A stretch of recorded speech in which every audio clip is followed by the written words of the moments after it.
Genesis 17.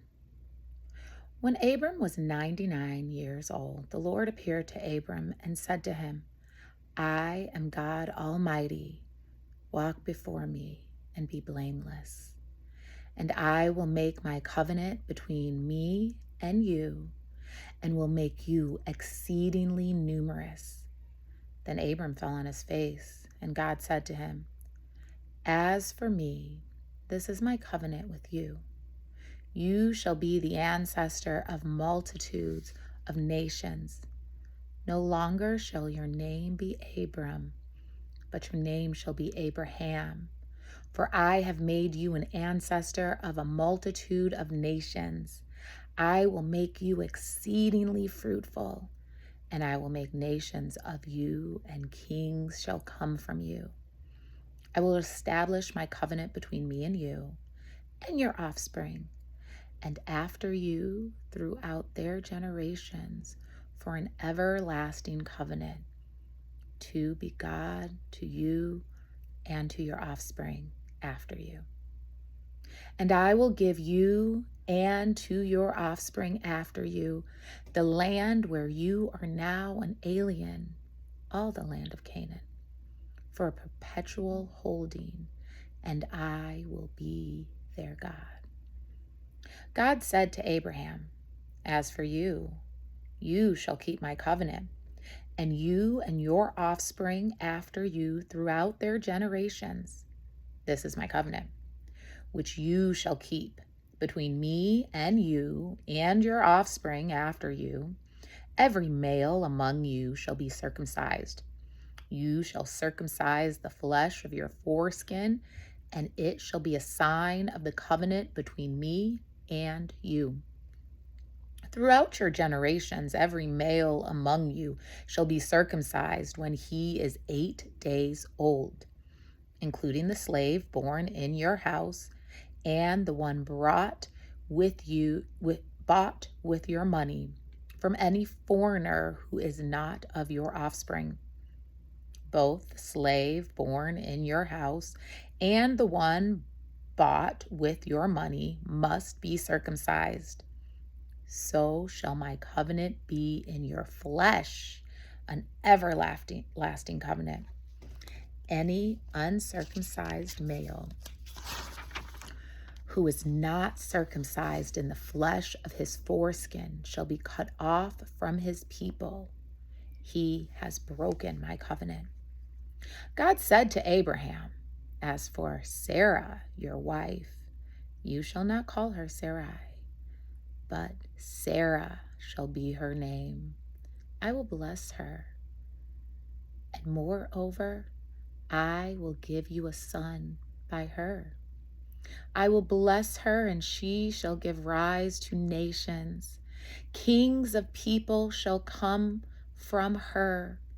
Then Abraham fell on his face and laughed, and he said to himself, Can a child be born to a man who is 100 years old? Can Sarah, who is 90 years old, bear a child?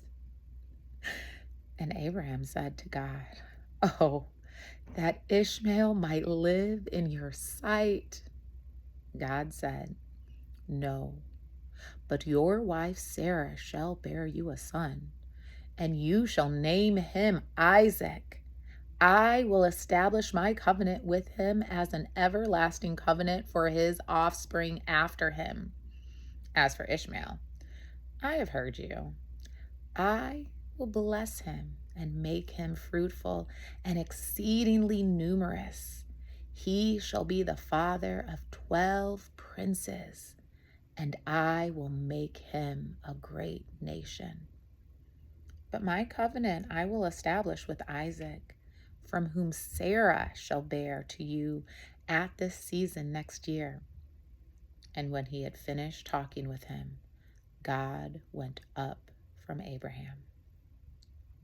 Then Abraham took his son Ishmael and all the slaves born in his house or bought with his money, every male among the men of Abraham's house, and he circumcised the flesh of their foreskins that very day, as God had said to him. Abraham was 99 years old when he was circumcised in the flesh of his foreskin, and his son Ishmael was 13 years old when he was circumcised in the flesh of his foreskin. That very day, Abraham and his son Ishmael were circumcised, and all the men of his house, slave born in the house, and those bought with money from a foreigner, were circumcised with him. Genesis 18. The Lord appeared to Abraham by the oak of Mamre as he sat in the entrance of his tent in the heat of the day. He looked up, and he saw 3 men standing near him. When he saw them, he ran from the tent entrance to meet them and bowed down on the ground. He said, "My Lord, if I find favor with you, do not pass by your servant. Let a little water be brought, and wash your feet and rest yourselves under the tree. Let me bring a little bread that you may refresh yourselves, and after that you may pass on, since you have come to your servant." So they said, "Do as you have said." And Abraham hastened into the tent to Sarah and said, "Make ready quickly 3 measures of choice flour. Knead it and make cakes." Abraham ran to the herd and took a calf tender and good, and he gave it to the servant who hastened to prepare it. Then he took curd and milk and the calf that he had prepared, and he set it before them. And he stood by them under a tree while they ate. Then they said to him, "Where is your wife Sarah?" And he said to them, "There in the tent." Then one said, "I will surely return to you in due season, and your wife Sarah shall have a son." And Sarah was listening at the tent entrance behind him. Now Abraham and Sarah were old, advanced in age. It had ceased to be with Sarah after the manner of women. So Sarah laughed to herself, saying, "After I've grown so old and my husband is old, shall I have that pleasure?" The Lord said to Abraham, "Why did Sarah laugh and say, 'Shall I indeed bear a child now that I'm old?' Is anything too wonderful for the Lord? At the set time, I will return to you in due season, and Sarah shall have a son." But Sarah denied, saying, "I did not laugh," for she was afraid. And he said, "Oh, yes, you did laugh." Then the men set out from there, and they looked toward Sodom, and Abraham went with them to set them on their way. The Lord said, "Shall I hide from Abraham what I am about to do? Seeing that Abraham shall become a great and mighty nation, and all nations of the earth shall be blessed by him. No, for I have chosen him that he may charge his children and his household after him to keep the way of the Lord by doing righteousness and justice, so that the Lord may bring about for Abraham what he has promised him." Then the Lord said, "How great is the outcry against Sodom and Gomorrah, and how very grave their sin. I must go down and see whether they have done altogether according to the outcry that has come to me. And if not, I will know." So the men turned from there and went toward Sodom. And Abraham remained standing before the Lord. Then Abraham came near and said, "Will you indeed sweep away the righteous with the wicked? Suppose there are 50 righteous within the city.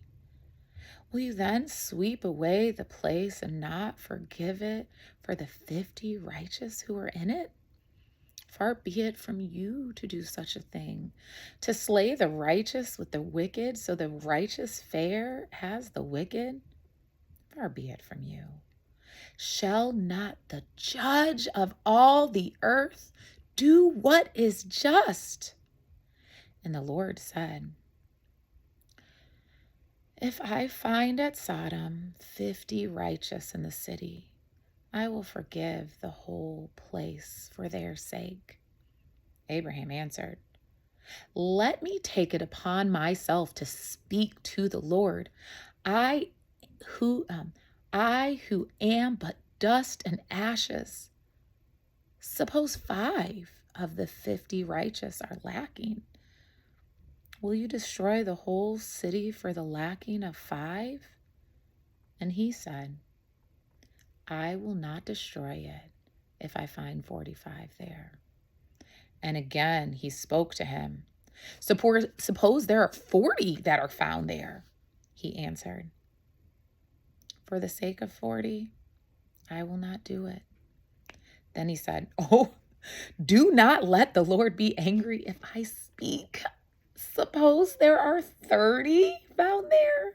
He answered, I will not do it if I find 30 there. He said, let me take it upon myself to speak to the Lord. Suppose 20 are found there. He answered, for the sake of 20, I will not destroy it. Then he said, oh, do not let the Lord be angry if I speak just one more time. Suppose 10 are found there. He answered, for the sake of 10, I will not destroy it. And the Lord went away when he had finished speaking to Abraham. And Abraham returned to his place.